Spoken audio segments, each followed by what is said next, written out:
Hey everybody, Edo here, and I am super excited. Big group on the line today, biggest ever perhaps. We have the co-founders of Flatout Games, Shawn Stankewich, Molly Johnson, Rob Melvin. Welcome. Please say hello in whatever order feels natural to you all. Hello. Hey. Awesome. Well, welcome on. And so for those who aren't familiar, Flatout Games has been making some incredible products. Calico, Dollar Donuts, Verdant, which Verdant has the pre-orders open right now for the post crowdfunding is now available heading into print, right? And beautiful looking game. And a variety of others like Point Salad that were published by AEG. So just tons of fantastic products, many of which are like right into my zone of play and pretty. So fantastic looking stuff. But to start things out, right, this is a relatively big team that has been together on the indie side through a lot of products. And so like what I'm really curious about is sort of individually how you got into gaming, and I think for the interest of time, sort of like what's the zipped version of that. But then how y'all met, and then how it turned into this long-term collaboration across all these products. It's pretty awesome. Sure. I guess I could start out. I think we could all talk about our love of games from early childhood, probably. You know, as soon as you realize there's a thing that's a game, you want to play it. Maybe people are just like that. So I think that all of us have had a long history and interest in, the whole range of games one plays. But I'll hand it over to Shawn and Rob, I think, because the story really starts with them.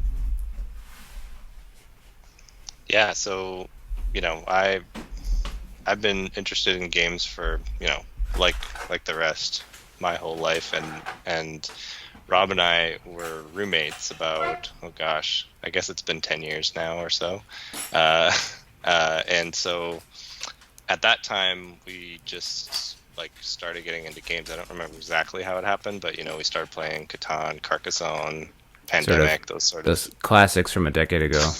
The classics from a decade ago. And at that time, we just got really interested in games. And Rob, you should talk a little bit about your kind of background in games, because I feel like of the three of us, you were the one who's most into the old school games and grew up playing a lot of games.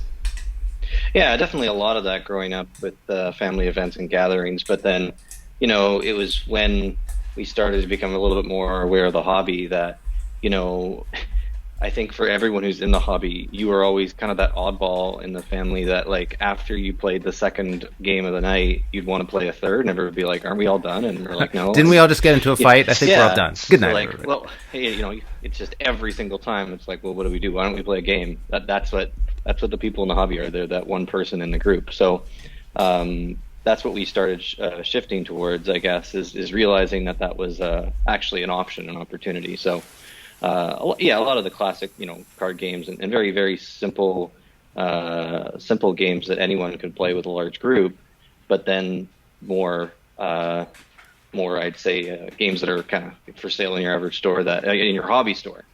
But yeah, Shawn and I remember, Shawn, you coming back from a game store with Carcassonne and Catan, and that became kind of our trip in.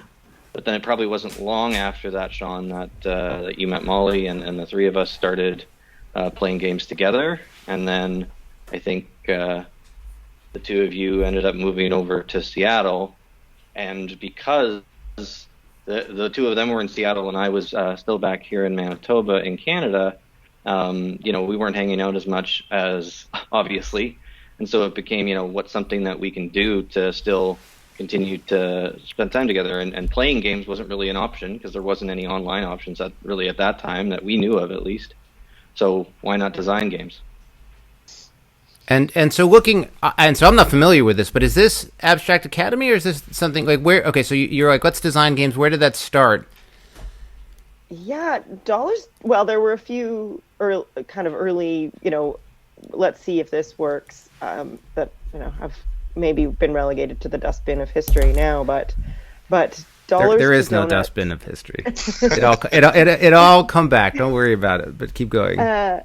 Dollars to Donuts and Abstract Academy had a very similar trajectory in their evolution, and yeah, it was pretty instrumental. Actually, I'll point out, Shawn and I had moved to Seattle and discovered very early on Blue Highway Games, which, when you're new to a city and you don't know very many people, was just a really great hub and kind of place. Is it a store? I'm not familiar with it. It's a little friendly local game store. And the then owner, Scott, organized all kinds of events, monthly board game challenge nights and auctions of rare games. Also would bring pallets back from Essen. And, all right. And so getting your hands on games that were not out in North America yet was pretty exciting for Shawn and I. And we actually did a couple of reviews, and pretty soon just thought, wow, but we should just try our hands at designing things. And I know that Shawn and Rob had talked about that over many years, so it just seemed like a natural next step. And yeah, Dollars to Donuts. I'll turn it over to someone else to talk. Well, and so just to time jump here for a second. I don't know how, a month or two, spoke with Julie from Distant Rabbit Games, and it was sort of a similar conceit in that her and her partner were separated and started wanting to make games that they could play across. Well, for the time jump question, when we're talking about this period in which you're developing digitally and distantly, like, did you have modern tools? I mean, I just don't remember what 10 years ago. How were you sharing? Were you probably weren't doing Zoom calls? Like, what was the communication? Was it phone calls? Like, what was it? What was the feeling of the energy in terms of how you collaborated? Is, I guess, my question. What form did it take? It was phone calls, right? I'm trying to think of Shawn and I in our apartment. Yeah, Skype. We used Skype. Oh, all right. Oh, yeah. No file sharing, no nothing. It was just jumping on a call, showing what you had cut out on a piece of paper on the camera. No, cool. I distinctly remember, like, kind of our first get together. Shawn and Molly holding up two things. One were the 1x4 tiles with circles on it, which was the start of Dollars to Donuts, and the second was cards with 4 quadrants on it, which was the start of Abstract Academy. So they really were the first two we started talking about, and I think it's a really good indicator of how we design. For the most part, it is mechanics first. It is, here's this concept, here's this one element to a game. Why would there be circles on this 1x1 tile, or why would there be quadrants on this 2x2 card? And that's how it became Donuts and eventually art for Abstract Academy. Cool. And so you're collaborating, you're sharing designs, bringing up prototypes, maybe not file sharing exactly, but communicating and working together. So, like, during that period, was this hobby? You're getting games from Essen, so you're pretty deep, more than the average person in, but this is Kickstarter's, crowdfunding's moving, that you have other avenues. Publishers at that time probably aren't taking a ton of like new solicitations, perhaps, but you're like going to, like, were you going to cons, or was this like, no, we didn't? Were you interacting with that world, or were you just working together and having fun? Like, what's that next step that happens there? Well, I'm looking through the screen at Shawn. Well, one of the most instrumental things we did. So when we started out, we had a fourth member, our friend of ours, Justin, who is a graphic designer in Winnipeg, and he was on the team, and we were doing a lot of, like, our own, graphic design in house, and both, like, I'm trained as I did an environmental design degree, and I'm a landscape architect now, so I have a lot of, like, graphic design background and this, overall art direction, design, that sort of stuff. But anyways, he was part of our group, and the most instrumental thing we did was the four of us all went to Gen Con in 2017. And it was like, we did the whole, like, over programmed ourselves completely at Gen Con. We're like, oh, we're gonna go to this thing and then this thing, and we're gonna see this talk and we're gonna do this thing, and then we were in the first exposure playtest hall with Dollars to Donuts, and so we like totally just committed to it. And this was like we were sort of in the hobby, and like you said, we were starting to play more games that, we're starting to, watch more board game media, start to like see what's all out there. And we went to Gen Con that year. It was like, it just like totally like opened our eyes to the whole industry, right? Yeah, for sure. That would be a time that would blow your mind open in terms of possibility. And in particular, First Exposure Play Hall, I'd have to go back and look. I may have been in there in 2017, perhaps. I certainly was in there in 2015, 2016.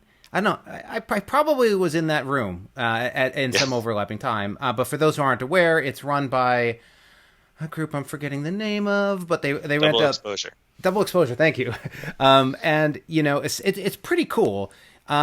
It's this big hall, and you essentially sign up, and you pay a little money, if I recall. But you have a table, and they do the job of like, you tell them what kind of players you want, how many, sort of demographic.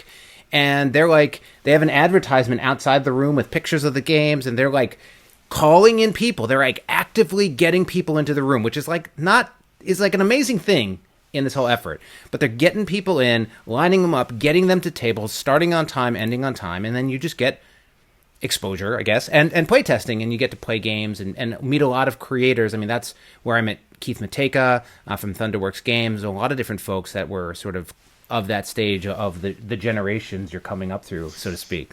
And so super cool if for those who aren't familiar with it. And it's still there, right? I mean, I don't know what the status is right now because of everything with the pandemic and stuff, but presumably it will be part of Gen Con this coming year. But so you're there and you're like, wow, this is sort of like a real thing, and we're like in it. And then so which direction did you end up pivoting first? Were you like, let's try the hand it off the publisher route, or were you like, we're going to do it on our own? I mean, what comes out of that?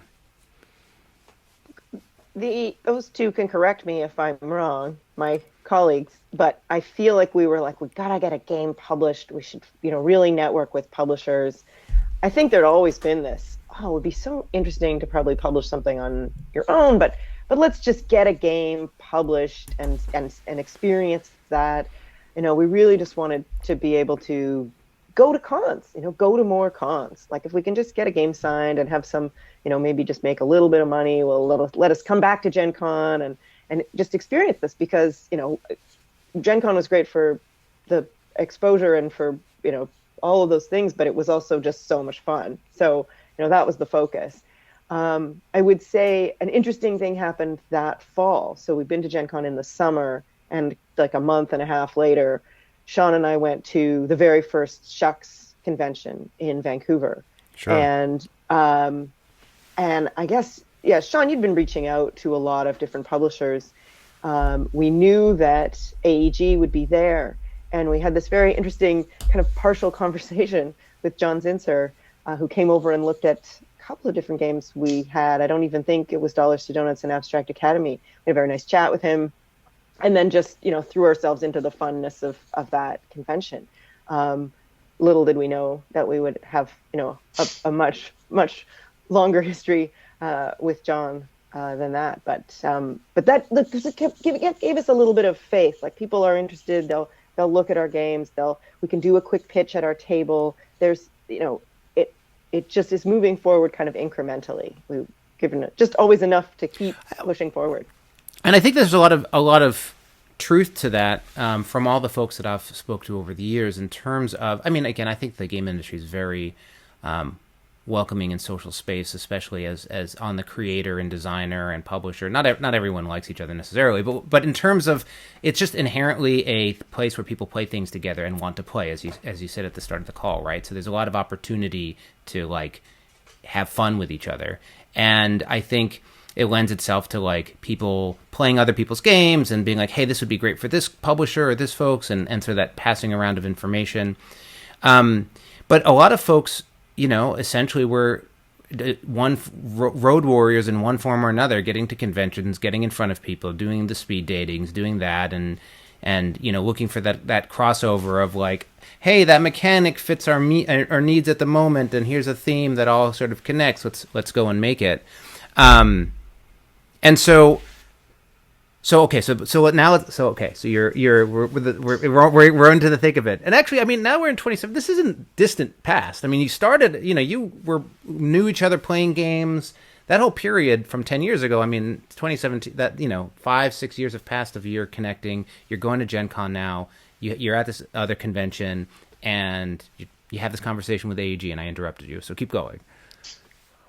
Oh, no, I mean, I would say,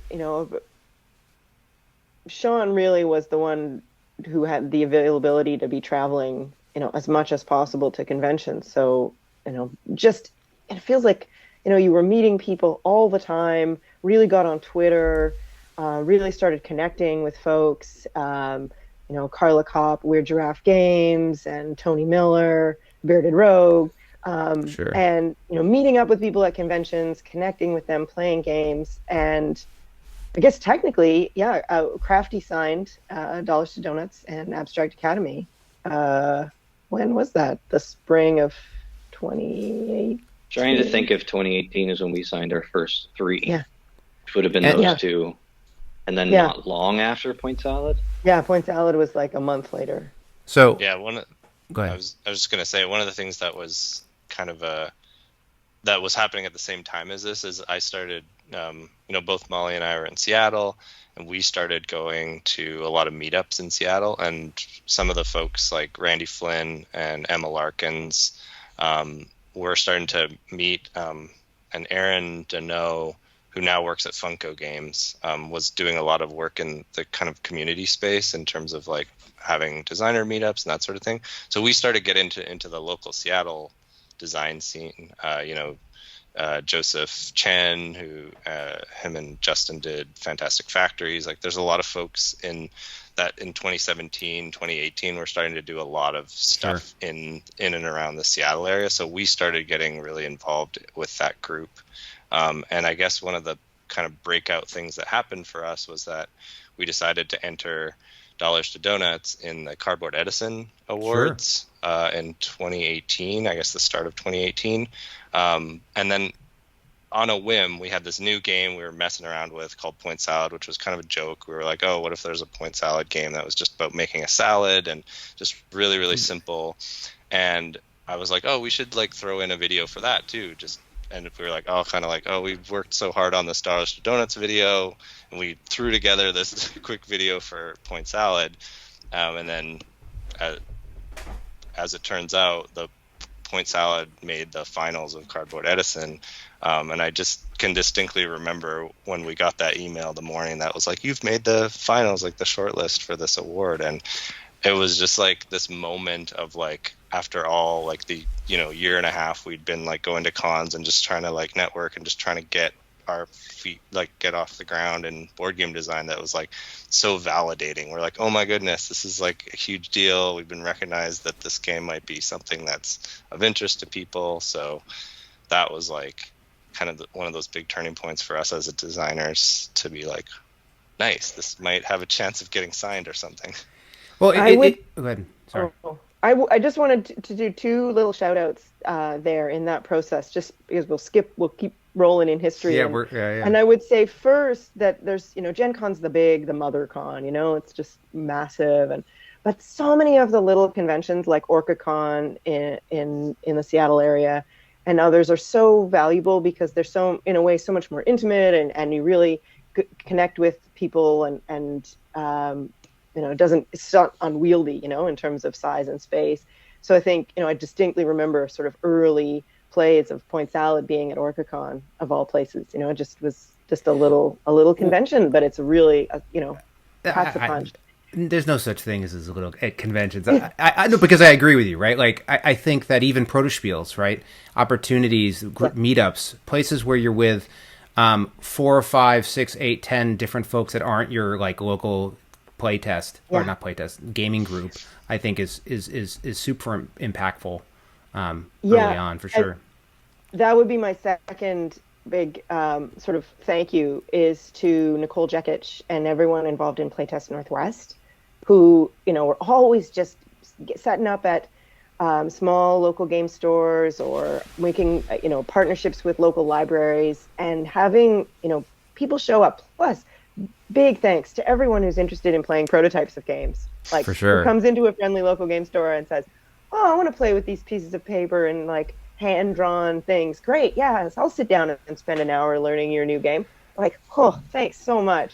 For sure. But Playtest Northwest really made a big difference in our trajectory. And I actually, when Shawn, you were going through that, I think it is like Seattle's a major hub of this energy, right? And like, I think it's interesting when you watch movies or whatever, you see history films about like, oh, New York in this period of time, or LA during the whatever year, and this is when all these different whatever were like embers or fire starts for these groups where a lot of very different, very skilled folks were working at the same time and riffing and doing stuff. And I think I haven't like pre-prepared a list and with the page, but like there are a number of regions during periods of times where you're like, yeah, all of those games, all those people, they all were like right there in that city, that time. And like over here during these years, like it was like the, and I think it's because you have that excitement, you have the playtesting, you have the engagement, you have the communication, and just that energy, which gets people to come back. It gets you to go back to that playtest group after your game bombed and be like, all right, well, let me just completely change it and try again. I actually remember, maybe my brain is like putting this together, but I was on a panel with Emma somewhere in that period. This was, I don't know if she had signed the Artichoke game or not, but I distinctly remember Point Salad coming up because I hadn't played it. But I don't know if it was a prototype. I don't know if it was being described to me as like, hey, there's this other game that's cool. It's Point Salad that does this, or like they had played it pre-publishing, or if it had just come out. I don't remember because my brain is a little foggy. But yeah, I mean that game got a lot of attention, and so one. I guess that's the breakout game first, right? I mean, there's Abstract Academy, Dollars to Donuts with Crafty. I mean, that's still pretty relatively, indie is not the right word necessarily, but smaller run, smaller exposure, where I feel like Point Salad's the first title that blew up into, significant more awareness in print. Is that actually true, or is that just an impression? Oh, you're muted, Rob. Oh, sorry, I was on mute. It's mostly true because of time frame. The timeline between when we signed Point Salad and when it got published was pretty short, especially in comparison, as I say, to the average game. Dollars, Donuts, and Abstract Academy was a longer time frame, a little bit more than average, if not a little bit longer. So Point Salad was our first published game for sure, and for that reason, it's been in the game sphere for longer than any of our others. But okay, that's fair. But of course it's true. But I guess, but it also like did really like. Yes. I guess what nice first swing at the bat at the plate. Obviously we just talked about a long period of time. The 5 to 7 years. Like we can say that game moved quickly, but it's on the back of this collaboration and but. Combination of fun game, what's the expression I'm looking for? Like meta hook, not meta, but like this sort of like play on Point Salad indie insider name, and simplicity got moved to market quickly and got received really well. And so and presumably at that point, as that comes out, that opens up your conversations. You're now the team that designed Salad, that did this, who has this partnership. Mm-hmm. Presumably that sort of made things easier for you to move your titles through. So take me, I want to get, we've been on for a while, but this is super interesting. But okay, so Point Salad, you have these 3 games signed. Point Salad lands first. It like sort of pops, which gets a lot of attention. And it seems like, and this is, I don't know exact time frame, you have a few titles. You have Truffle Shuffle and 10. And then there's also Public Market. Like, how does it shift now? And Public Market was with what's the name of that company? Talent Strike. Talent Strike. So he's small. Maybe not anymore. But like, I've worked with I'm forgetting his name, but Talent Strike's not a big studio compared to AEG. So how was this shift from like we're pushing out all these game designs, people are paying attention, working with different partners, and then how does it back to like, no, we're gonna go do it on our own now? Like what's that shift? Because like Right. you could skip that, right? You don't have to do that. You could say, hey, people are getting our designs, we're good designers, we work well together. Let's just keep submitting and getting royalties and not deal with the company thing. So how did that shift happen?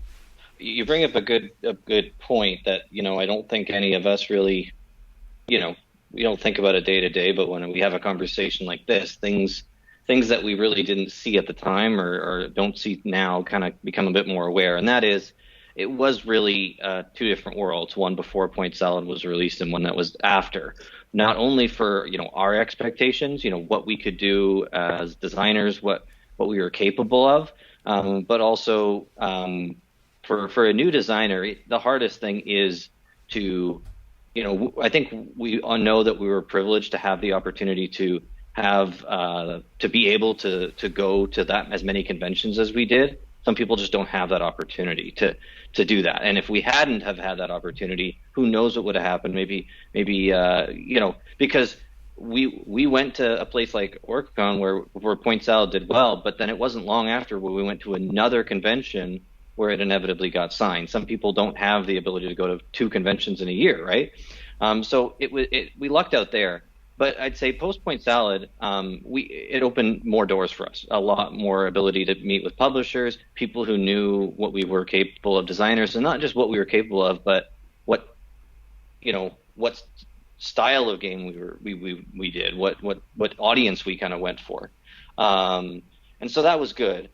I don't think it was. I'd say Truffle Shuffle is a bit of an interesting one because we ended up taking a little bit of control of art design for that game, and a bit more than just the design. And so it allowed us to kind of spread our wings a little bit and take part in more of what a publisher might be responsible for.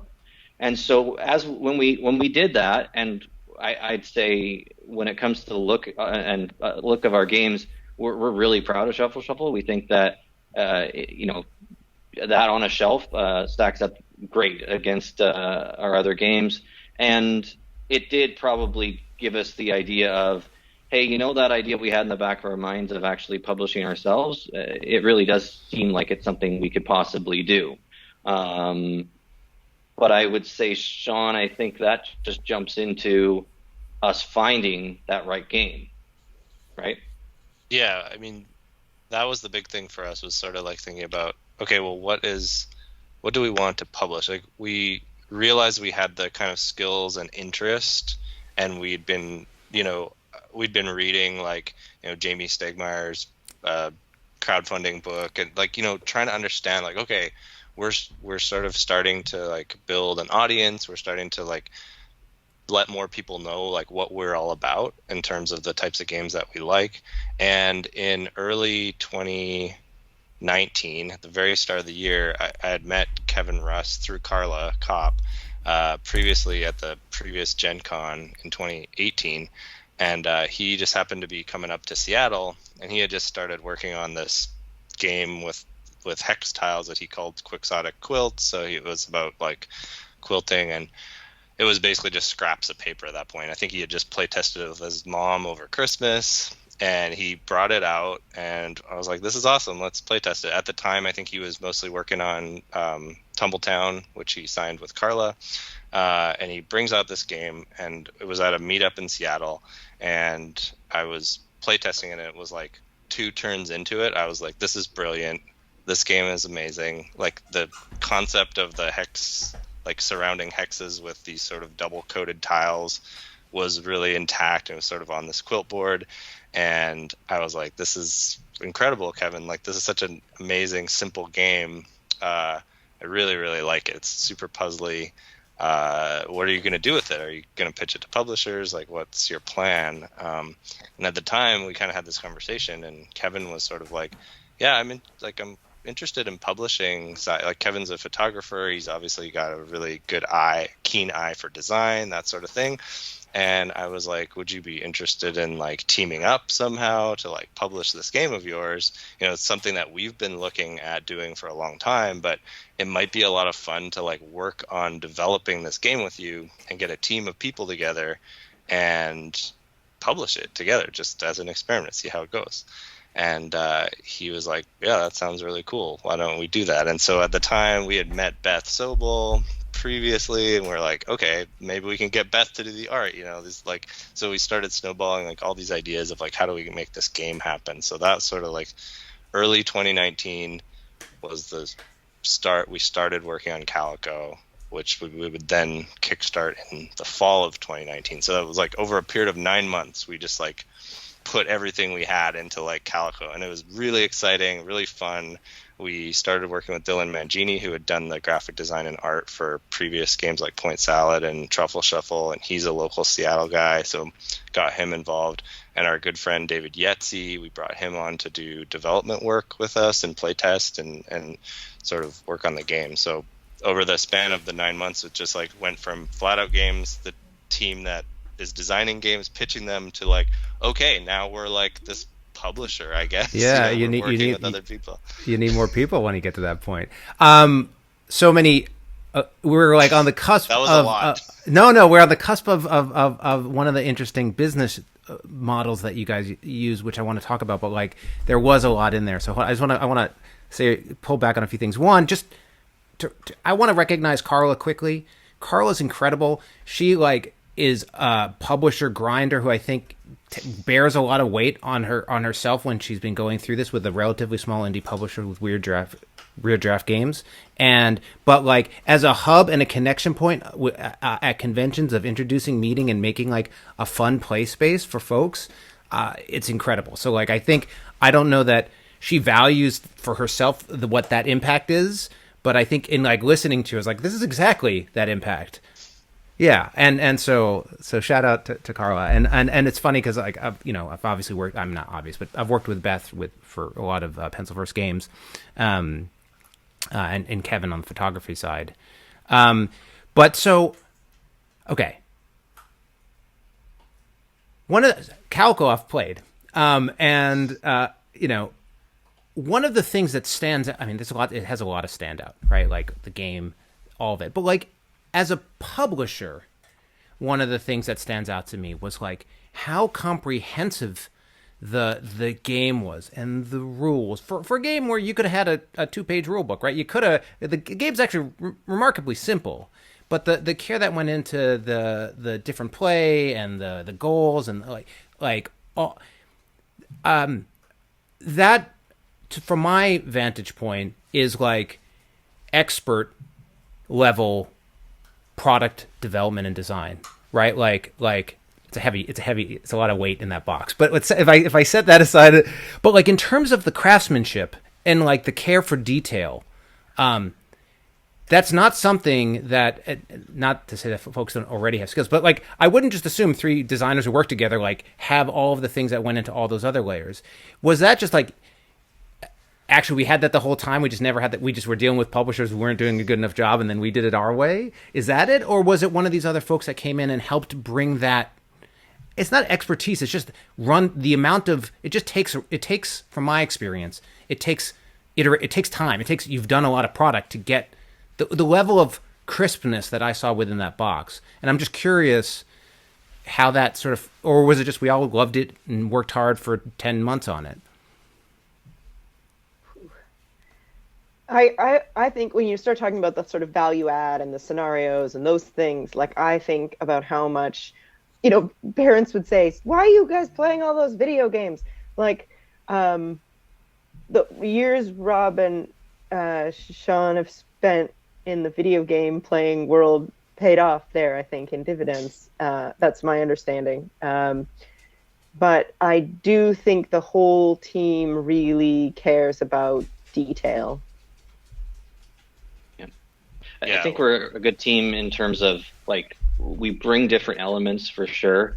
When it comes to, let's say, just the 3 of us, Shawn, I think, excels at coming up with new ideas and this new spin on something. I'm great at at being a bit of devil's advocate and saying, why does it have to be exactly like that? Why couldn't it be this instead? Or this seems odd. Why don't we do this? And Molly, I think you definitely have that best of both worlds, but maybe a little bit more to my side of why are we doing it this way? And so this is not like, it's not like we became publishers and then started to critique things and think about a polished product.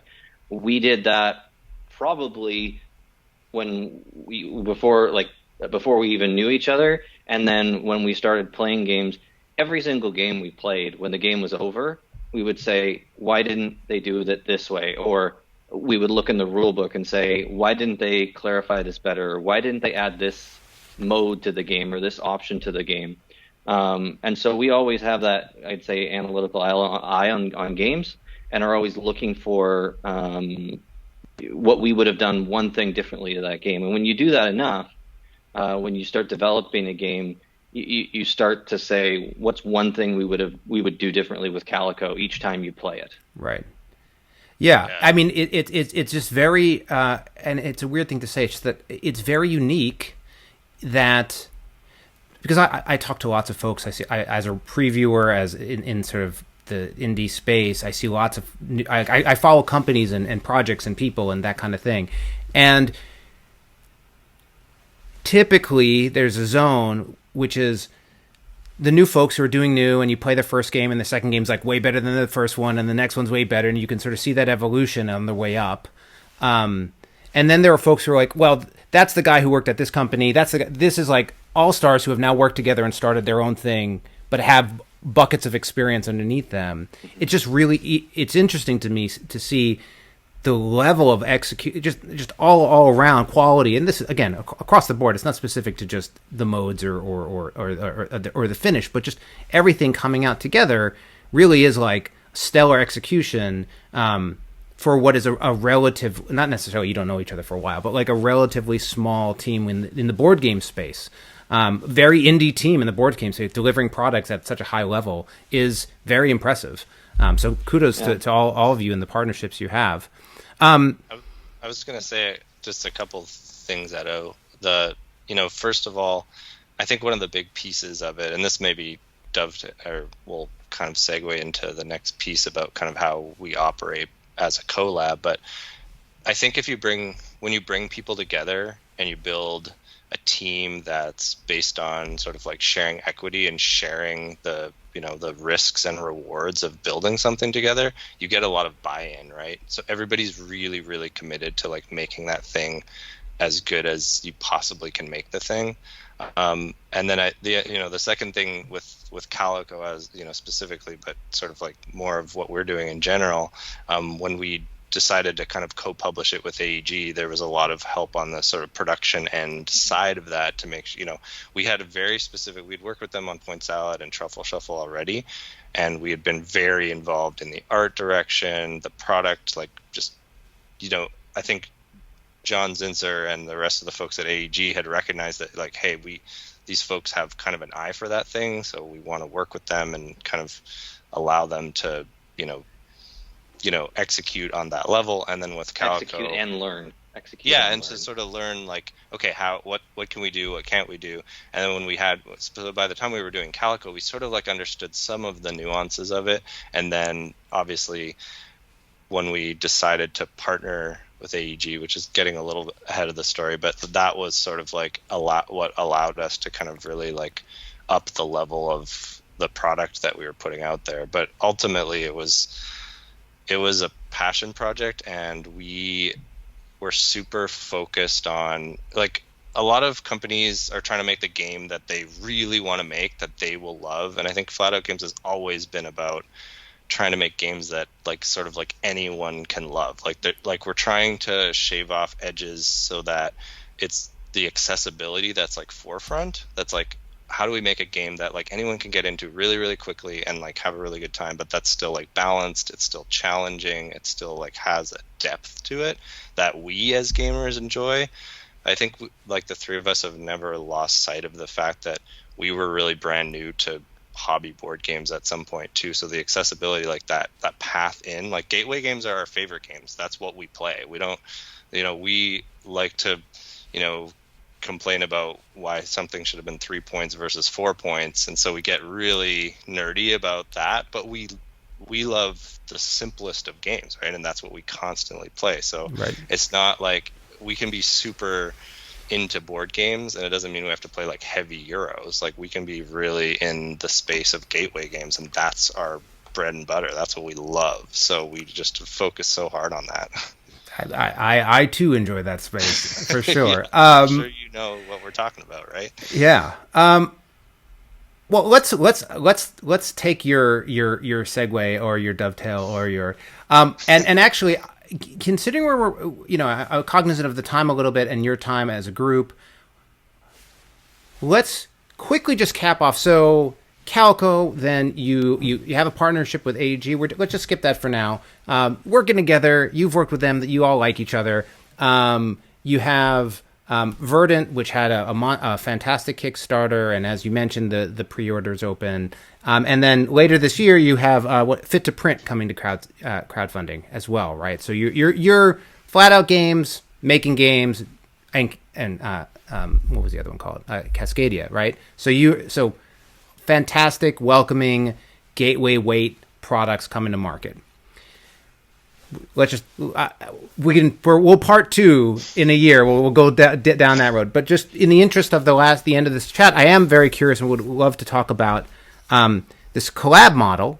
And why don't I'm familiar with it, but just since that's what you're all doing, if you just describe basically how you approach to sort of participation in comp and or royal, however you phrase it, to give folks an idea more on the publisher side of a different approach they might consider, or that's clearly been working well for you. You want to take it, Molly? Not really. No, I guess, sure. Yeah, yes. or we don't have to talk about it. I feel like I've talked a lot, so I just, yeah. I could start by saying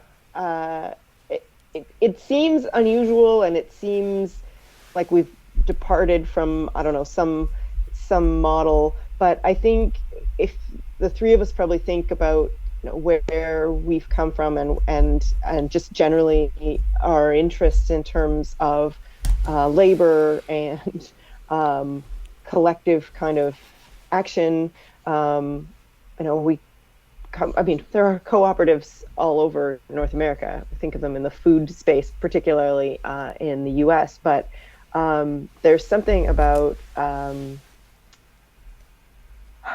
collective ownership, and I wouldn't say it's not collective ownership in terms of flat out, but like Shawn was saying, getting the buy-in on really producing a great product. I think it helps when people are all invested in the outcome, and the way that we've done that is giving people the option to bank their or record their hours so that they can receive a royalty based on the percentage of time put into the project.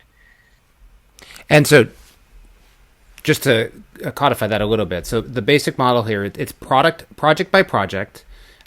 Folks who are involved, it sounds like have a choice they could make, which is say either here's my rate, here's my hours, here's what I'd like, or, and I don't know if there's a scale or a split or whatever, or this other option or this other approach, you can tell me, but where they say, no, I'm just going to give you all the hours, and then you accumulate all hours by all people in that model, presumably, and then some sort of profit share on royalties on profit on that or on sales. Like, can you, to the extent you're comfortable, like a little bit more mechanically how that actual works from a business angle? Yeah, so when we decided we started with Calico as our first kind of collab, and we have one of the sort of puzzling things about Flatout Games really is like that we're designers. The three of us are like designers, and we're the co-founders, and we're also sort of like the head of the company. But then what we call our collab is our publication arm. And so the collab, on a game by game basis, everybody who's involved in that game will basically meet and kind of organize ourselves as a core team, and then we just basically use pretty straightforward spreadsheet where we all record hours into different categories as we work through things, and we meet semi-regularly, and we have Slack channels, and we kind of work through things together, so everybody's sort of working in tandem, and then we play test and develop, and that goes all the way from like sort of when we decide to like sign a design by somebody to all the way to kind of the end of the crowdfunding, so whatever the crowdfunding is, and then we just take a little bit of like a very small percentage for like administrative, and then the designer gets a royalty piece that's also a small percentage, and then the whole rest of the profits from the crowdfunding campaign get split equally. So everybody who puts in time, we just split that all equally, and then people also have royalties. The collab gets a certain percentage of if we license the game. So if we sign it with AEG, there's a piece of that people still get equity on, like a designer would. Like right. You have designer royalties, we have basically collab royalties that everyone gets paid out. And then on the profit end, presumably that's effectively a net where you're taking into account fulfillment, shipping, whatever marketing went into the Kickstarter, effectively all expenses, broadly speaking, that were involved, and then getting sort of like pure actual profit after all is said and done, and then that that amount is then filtered down. And then you talked about the if it gets signed by a publisher or that kind of, or Loke deal or whatever, that kind of percent that feeds back into that bucket. How do you handle, like, and maybe it doesn't come up, but like if you are like just doing your own reprint and you're like, hey, we're just we're gonna, things went well, we sold out, we overprinted from the Kickstarter, we had 2,000 extra copies, 5,000 extra copies, they sold. I assume that. Does that filter back into what's considered the Kickstarter profit? Or is that considered a new bucket?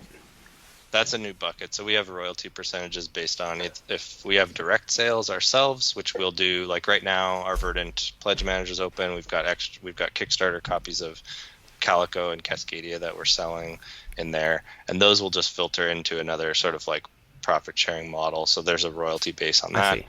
So there's kind of three different. Because it comes with different cost elements, different things that would affect those percentages because of it. So yeah, we kind of think about how every single unit sold of a game can have a different reason and a different path, and based on that path, here's how we're gonna share that. And I mean, there's obviously positives to that. If someone spends time working on a Flatout Games collab project and adds value and the game's a big hit, they're gonna reap rewards. If things go sideways and the project really kind of drops the ball a little bit, or something goes haywire, we're all sharing in what might not be as profitable of a scenario. So conceptually, we think it's a win, 9 times out of 10, if not more. And we really want people to join the collab who also agree with that philosophy, with that mentality, that we're working together as a team to create the best product. And so far that's been a success. Awesome. At Pencil First Games, we've done a variety of models, and depending on individuals' and needs, nothing as elaborate and codified, as centered as what you have as sort of a philosophy, but certainly seen a lot of the behaviors you've described in terms of engagement and awareness, but also sometimes when it can be tough. It's a tough model. It's an easier model when everything's going well, right? When you come out flat for whatever reason, right? Or you're like, oh, guess what? Shipping freight cost $25,000 when it used to cost $3,000. And hey, you all did that work, and we're doing this model, but it lost money, or or maybe just made a little money. I know those can be not because the model's wrong, but it has to do with the personality of the folks that you're working with and what their expectation going in is. From my experience, if when you hit some of those scenarios, right, versus the upside ones. And so it sounds like it's been, because I feel like I wanted to get to this because as you're talking through the hour we've been on the phone on video chat, the hints of this have come up, but it sounds like, to pull it all together, the models worked really well for all folks on, the collaborators and you all. Maybe there's a couple people who were like, I didn't really like that, but I don't know. But overall, been working out well. You're continuing to make fantastic games, and you've been able to. Are all of you or any of you full time, flat out, or all of you part time? Where are we at in the jobby hobby line? I don't think it's accurate to say any of us are even part-time in the sense that we all have full-time jobs outside of this. So we're extra time, I guess, might be. Yeah, it's the jobby. I get it. Right. So I mean, this is a really important because I think when people oftentimes don't understand, people as in indie publishers who watch my channel sometimes, right? Like, don't necessarily understand how far up that line can be, where no, everyone here still has a full-time job. This is all still what we do on the side, even though you're seeing us releasing game after game on crowdfunding with other publishers. What like on paper you're like, oh, this looks like a growing successful company. It's like, sure, it is growing and successful, but not to the point where we're all like, we just all quit our jobs and we're gonna get health insurance at this company and blah blah blah blah blah, right? That there's still, it's I think important for people to understand that gap is really far away. You really have to get to some amazing tiers to hit that one.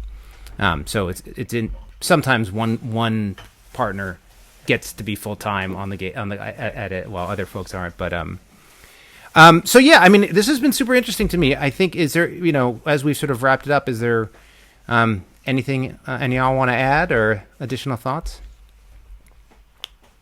I think just one last on that point that you made. And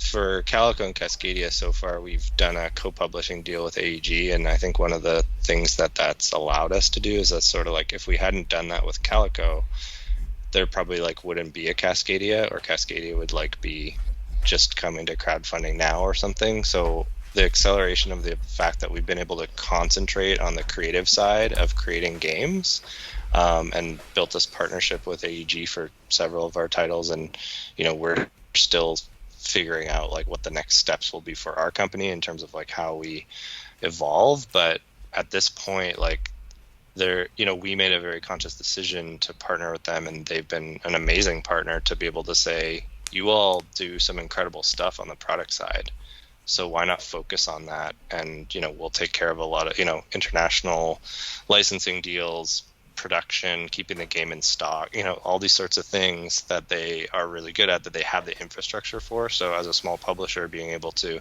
co-publish with someone like AEG has been super beneficial to us to be able to keep going on our creative endeavors. And there's never enough time for us to design as many games as we want or publish as many games. We've got a pretty big pipeline already and a lot of designs that need more time, but that's given us, we're at where we are at today largely because AEG's been a great partner. And I think that's sorry, just one more thing I want to mention, that and the collab. Without the collab, we don't, right. The three of us working full time, we don't have the expertise, bringing on people that know graphic design, that are able to jump in with development and know how to help us with a crowdfunding. Like, that's also what's made it possible. And so we've been lucky enough to find the right people with the skill sets that really complement ours and can help bring these things to life. So we have found a way to bring the right people to help us with this. With three of us on our own, just not as many games and not as high a quality. So just another aspect.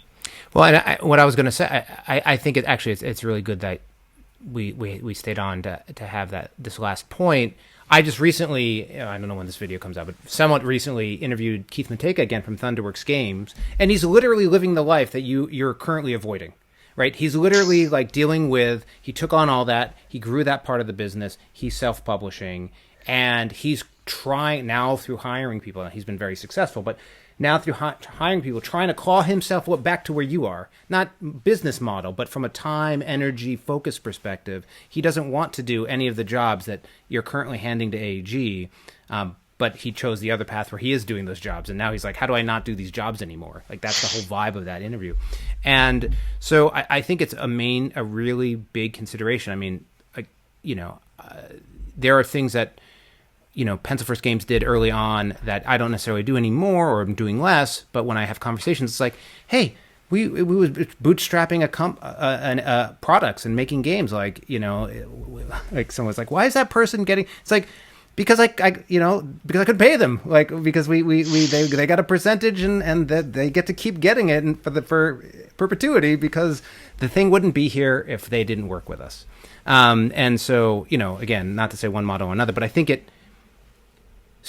finding creative solutions to allow for quality of time, commitment, expertise to make great things is as much part of the, it's part of the equation in figuring out how to do these things. But this has been, again, I could talk for longer, but we're coming on an hour, so I think we're going to call it. I'm thrilled for all of you to have joined on the call together. I've really enjoyed the chat, and clearly y'all have an awesome thing going right now. Awesome. Thanks for having us. Yeah. It's been really interesting. Good questions, and fun to Awesome. It's always fun to look back. Oh yeah. Yeah. That's why I enjoy it so much. It's always fun to hear. I think it's important for folks that know the stories. Anyway, thanks so much. Bye. Thanks. All right, so now we do the... Hey everybody, Edo here, and thanks for watching Gaming with Edo. Reviews over here on this playlist, League and Insider videos over here on this one. Subscribe, share, all that good stuff. But most importantly, play some great games. Thanks.